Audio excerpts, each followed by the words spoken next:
C'est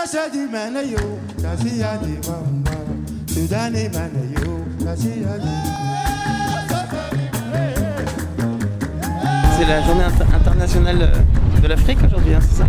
C'est assez fou. Bah écoute, moi déjà d'une certaine manière ça me fait penser au projet dans lequel je suis en ce moment qui s'appelle L'Âme au Mali.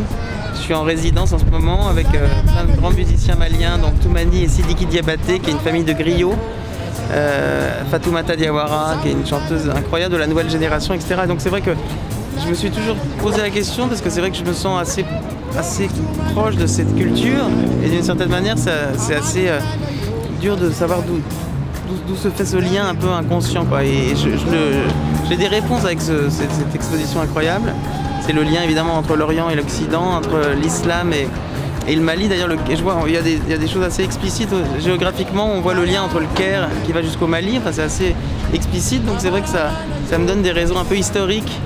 Et puis surtout, on se rend compte c'est toujours très intéressant parce qu'on est souvent très inculte, on se rend compte de tellement de choses comme ça qui vibrent encore aujourd'hui, toutes les résonances de tout ce qui arrive à notre époque, jusqu'à Tombouctou, hein, qui est quand même très sacralisé dans cette exposition. Et c'est vrai que ça nous permet de donner un peu des réponses à tous ces échos et toute cette réalité qu'on a aujourd'hui. Donc c'est extrêmement instructif.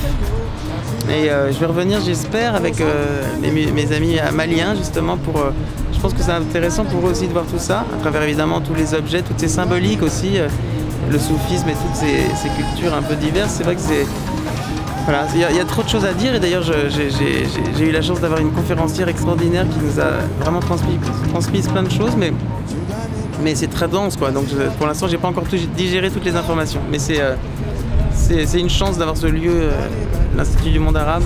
Donc c'est une grande chance pour justement faire de la transmission justement avec toute cette richesse, quoi.